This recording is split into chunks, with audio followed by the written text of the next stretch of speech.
about our society. Some people with non-Russian names.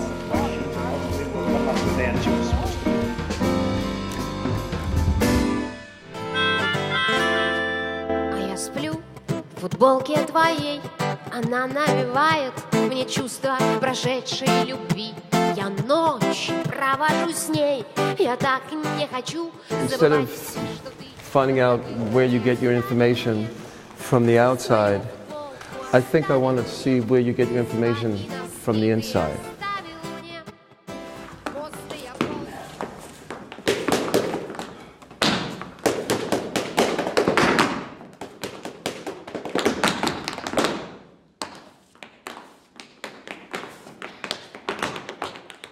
Должен сказать, что наша встреча посвящена на самом деле. This meeting is dedicated to an extremely important issue that touches upon all the parts of the modern life.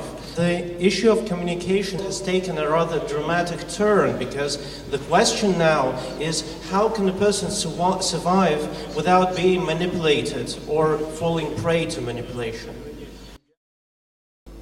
Do you American students, generally know that our American president has called our television networks and our radio and newspapers the enemy of the people, vrag naroda? I work for the New York Times Bureau in Moscow. My main job there is to watch Russian television, to analyze how America is portrayed there, because they talk about America all the time. It makes sometimes our news look very negative about Russia, but we need to keep in mind that it's often a response to that.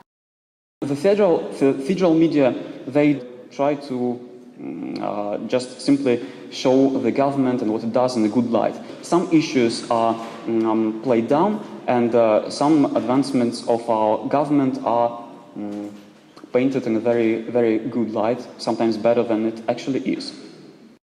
Generally speaking, the perceptions that Russians and Americans have of each other are perceptions that are created by the media. Media in this country is controlled by the government, directly or indirectly. In the United States today, media is controlled by corporations. So in a way, the two sides have come together in that you have government control here, which of course exercises censorship, and corporate control there, which also exercises censorship. If you were to go through mainstream media in this country and try to find anything positive about the United States, you probably wouldn't. And it would be the same thing in the United States pertaining to Russia. This conference is called Who Do We Trust? I think maybe we should ask the question, like, do we trust anyone? I just wanted to ask a really brief question to my American friends. Is that true that in American movies the bad guys are always Russian? One of the most popular stereotypes in Russia about the US is that the Americans want to steal our oil. Among my friends, among people I know, I see a lot of xenophobia towards the US, and of course, I don't like that at all, and I'd like to fix it. So this conference is a great experience for me, I can already tell that. I'm thinking about getting a master's degree in America. My family is not that supportive. Well, my dad has always been one of those people who think that America is an enemy.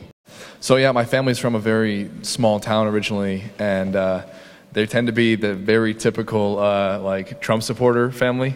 So they watch a lot of Fox News, and it was very clear to me as soon as I decided that I wanted to go to Russia and experience this awesome place that they were not on board with it at all.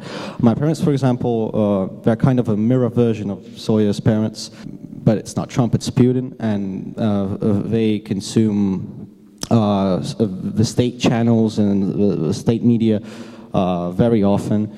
You shouldn't feel bad that all the bad guys are Russians now. No, we like it, I think. Yeah, most Russians like this. Yes, that's actually one stereotype we all like. So, okay, so you're the bad guys. There'll be another country in another 10 years. Hollywood is slow catching up.